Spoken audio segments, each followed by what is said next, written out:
Hey, real estate besties. Today is Tuesday, and around here, that means that we are answering your burning questions. Now, I don't care if it's about a deal that you're working, just a question on how to organize something in your business, or if you just want to dish with your good real estate bestie, I am here to answer your questions. Now, if you have a question, head on over to rosemarylewis.com/ask, and you will be able to leave a voicemail and I will answer your question on the podcast. Let's get into our question for today.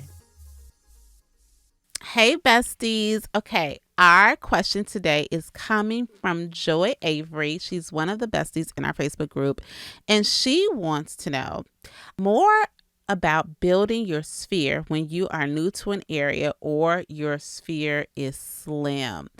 And listen, I know that this is definitely a tough space to be in, especially when it looks like you have, honestly, this is a relationship business, right? So it definitely is built on relationships, and that can be a little bit harder or a little bit more difficult to figure out when you are in a space that, just your cousins and them, your mamas and them, your friends, all the people who already know, like, and trust you, they not there. So how do you build it? I was in a similar situation when I built my real estate business because I am originally from Chicago. And if you're from Chicago, I know everybody want to know what side. I'm from the South Side, child. I grew up on 79th in Elizabeth. So Chicago through and through. Moved to Texas in 2014 and started off my real estate business in 2017. So 100% honest, I definitely had some community around me when I shifted into real estate. But the challenge, okay, is that majority of the people that I was in relationship with were people that I taught with, right? And they definitely knew me as a teacher. No one quite knew me as a real estate agent. So even though I had these people that I knew, now how do I get them to know me in this current role that I'm in? So let me first start off by something that I started doing even before I knew I would be a realtor, is that I definitely kind of went out of my way to make friends. And this is even before being a real estate agent, because what I figured out, I moved to Texas in my 30s, okay?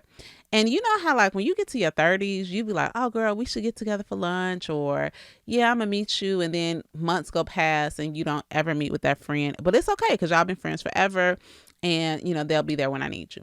Well, when you move to a brand new place, I found that I needed to actively seek out relationships. And though I am naturally a relational person, that was definitely difficult for me to be reaching out and just, if I saw somebody, giving compliments. I'm thinking of this girl, Asia. Yeah, I never forget. I was in a nail shop and I met Asia at the nail shop because I struck up a conversation with her. Her wedding ring was absolutely gorgeous. And to this day, like, me and Asia, we became cool. Like, I got her number at the nail shop. This is before I was an agent. I got her number at the nail shop. I want to say maybe we went out for lunch within the next month. I had this like women's group she ended up being a part of, and Asia has invited me. She is actually an educator. She's invited me to come to her school. I've done career days. She's referred me to friends. I helped her mama, like, literally. But that came from me not just thinking in my head, oh, she has a nice ring, but me opening my mouth and having a conversation with her. So that, I think, just in general, making sure that you are, like, we are actively seeking out relationships. And I know that this is not, especially if you're probably a little bit more introverted, this may be like, ooh, I don't want to do it, because I'm extroverted and I didn't want to do it. But people, again, they do business and they refer our business to those that they know, like, and trust. And if we are always quiet and we're not actively getting out there and meeting people, then it's going to be impossible to foster those relationships. So what are those opportunities? Maybe you're not going to, corner somebody off at the nail shop. But when you see something posted, when there is a mom meetup, or when there's a dance class, or instead of working out in your Peloton room, maybe you join a gym, like where can you put yourself? What rooms can you put yourself in where you are going to actually get to know different people? So that's going to be the very first thing that I am going to encourage you to do. The next thing, because here is the flip side of where I was struggling, is that I know a lot of people, but they knew me as Mrs. Lewis. So they knew me as Rosemary the teacher. So now how do I get them to start to resonate with me as Rosemary the realtor? And this is when I really, really stepped up my game on social media. So making sure that, yes, you're posting things about real estate, but it can be subliminal, right? I may be posting, like, do a quick story about, this really cool chandelier that I saw when I was showing a home, or I'm on my way to a Starbucks meeting, and before I meet this client to do a buyer's rep, or to do a buyer's consultation, let me tell you about my Starbucks drink. Tell me about your favorite Starbucks drink. So just using video and social media as a way to first engage with people, but also remind them in a non-cheesy, who do you know that wants to buy and sell? Not in that way, but just consistently reminding them that I am a real estate agent and this is who I am. And again, that is a long game, right? I would say, I can think about so many people. I think about this girl, Tiffany, now Tiffany is my real good friend and client, but I'm thinking about Tiffany. I never forget, she reached out to me because we worked out together at Camp Gladiator Camp Gladiator is like an outdoor, kind of like an Orange Theory type workout, but it was outdoor where you have just different groups of people. So again, that was one of the things that I did when I moved to Texas to get to know people. And Tiffany worked out with me at Camp Gladiator, and at some point we must have become Facebook friends.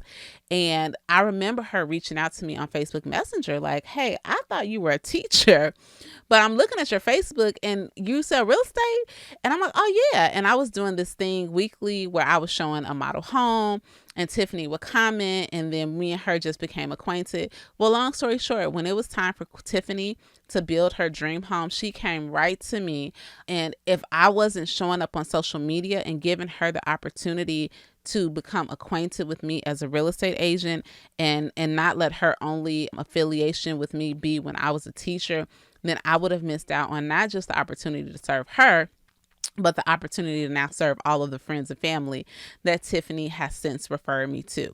So I'm going to encourage you to do that. And then lastly, listen, when you want to build, I think that sometimes we think of sphere of influence as people that are our quote unquote friends, but pretty much who is in your sphere. Like if there is a circle around you, who is touching your circle, right? That's your next door neighbor. That's your kid's teacher. That is the lady at the Chick-fil-A or at the donut shop that you see all the time.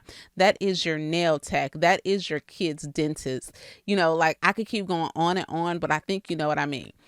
Everybody that I meet, y'all, I give them my card and I let them know, hey, if you ever need anything, first of all, I friend them on social media. And then I'm like, if you ever need anything, I'm a real estate agent. I drop several cards every single day. I literally was in Target today with my girlfriend, and we saw this lady, and she was just like, y'all look so cute. And we told her she looked so cute, right? So that was the first thing. Like, look at people in their face and smile. Like, don't be weird about it. But, a compliment can go a long way. So she stopped us and we just chit chat. I was like, you look so familiar. Turns out, child, we really had met each other back when I was teaching. And then she asked me, like, what are you doing now? And I told her what I'm doing. And what pulled out my card. I'm like, girl, text me right now.